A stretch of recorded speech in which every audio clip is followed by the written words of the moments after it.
If I die today, I'ma go and get some money. If I die today, I'ma go and get some money. If I die today, if I die today. Cold flows for a cold mind, see a new world, but I'm so blind. Kick rocks when your time's up, better start digging like a coal mine. Cold hearts seen cold times, it's a bold move, but the sunshine raise up when you... Good morning, Ada family. It's your boy Satoshi Boomin coming at you with yet another video, guys. It's been a day. It has definitely been a day in the crypto markets, guys, but I'm here to tell you that these short-term price movements have no implications on the long-term viability of Cardano. All right, in every metric we continue to grow. I'm going to showcase that in the video. Thank you to our wonderful Patreons: Leon Jackson, DNC Vale, Angeltopia Crypto SVT.SI, Kyle Bachi, Fruz Den, Anthony Andrews, Maryland, For Crypto, and Kragan. What I'm showing you guys now is the Crypto Fear and Greed Index. We took a look at this in the last Vechain video we did. Right now we're at maximum fear, so all you're going to see is nothing but fear, FUD, and doubt. Pretty much that's the only thing I can say about it, guys. The markets are in extreme fear. Yesterday we were probably at the lowest point I've ever seen, 10.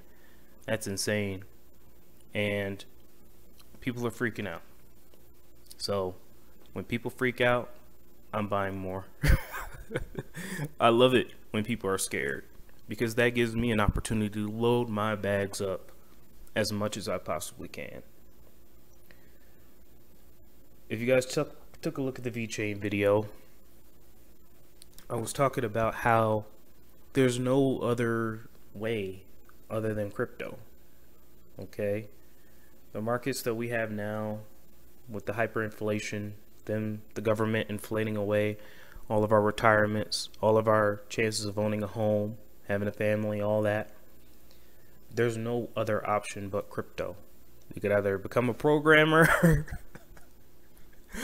or get into crypto, because there's really no chance for a normal, regular, working stiff to ever have any chance of retirement. The debt is too high. The cost of living is too high.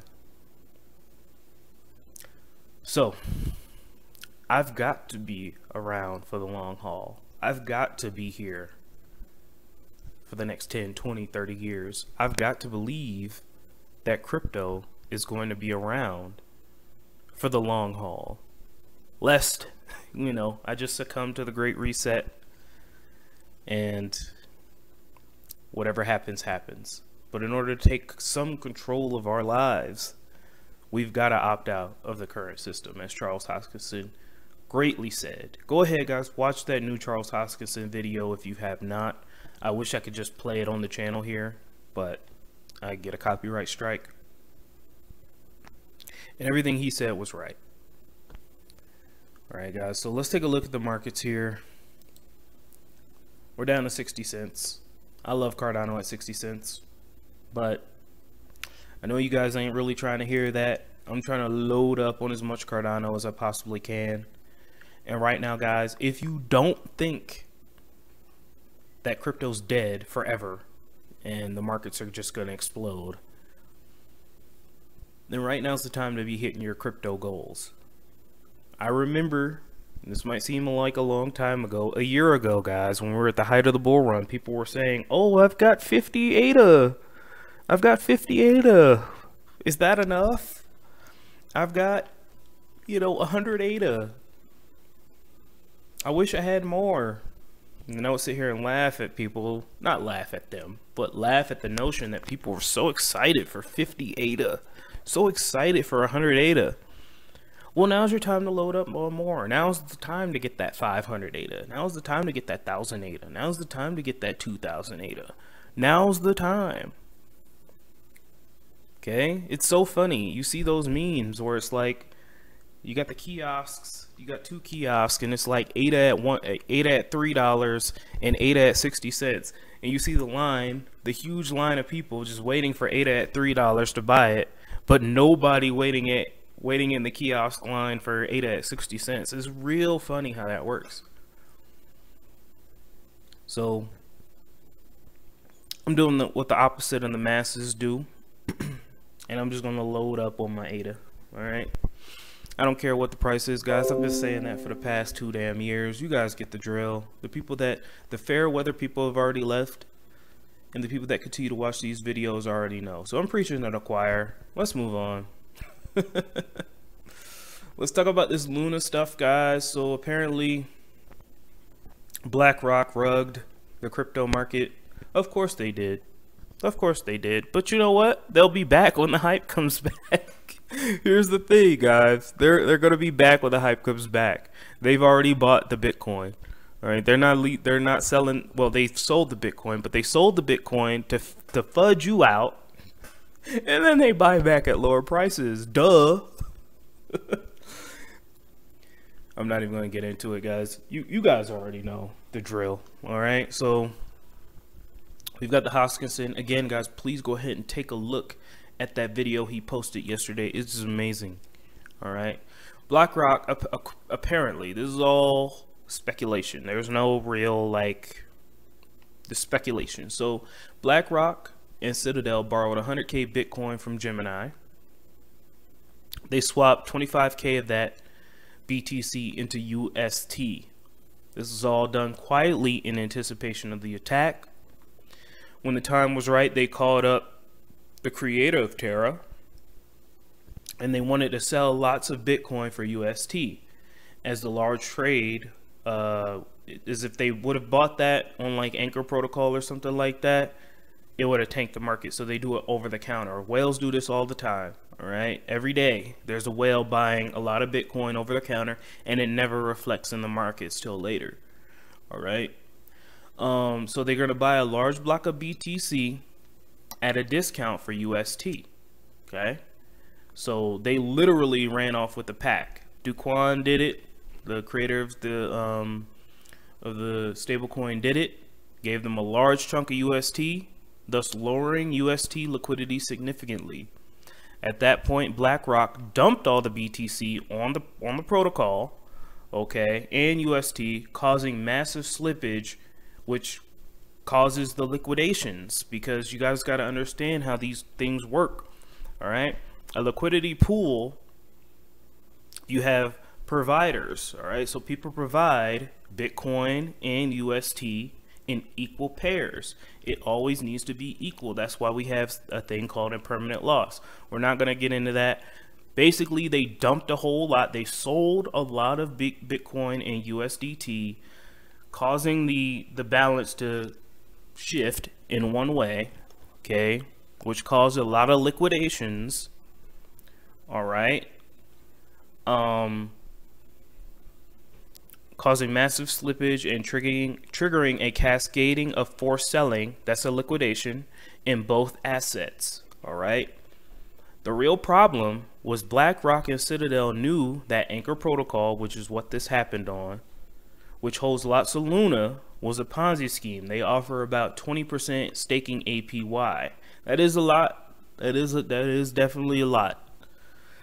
This crash would trigger more withdrawals than Anchor could repay, so they could not redeem all that Luna, because you guys got to understand that if you get a massive liquidation like that, chances are Anchor Protocol doesn't have, I don't know how much 25K of Bitcoin was, or however much they bought, but it was probably a lot more than they could handle.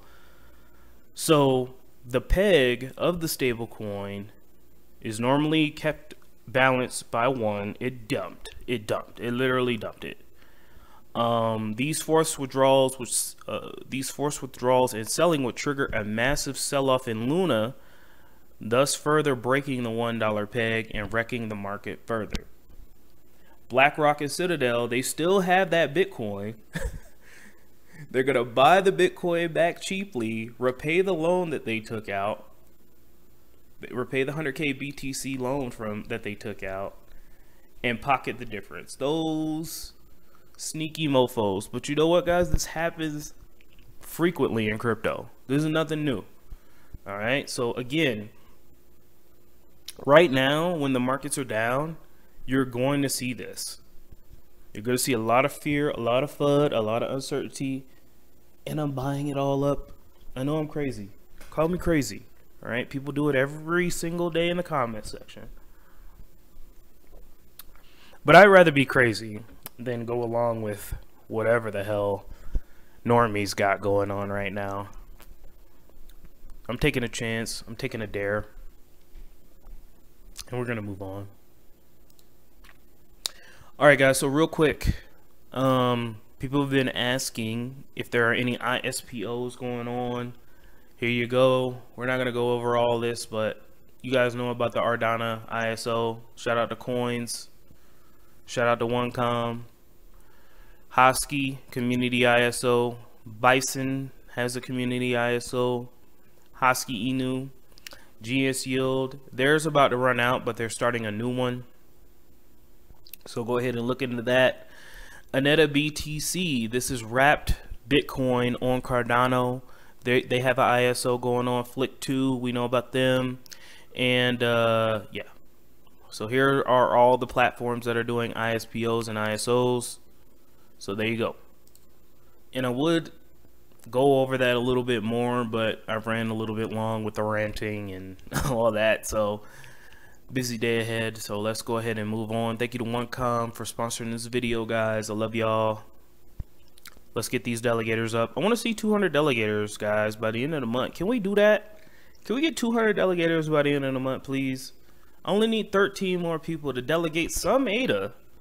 I'm not asking you to delegate your whole bag. Just delegate some ADA to OneCom, guys. Support small stake pool operators out there, please.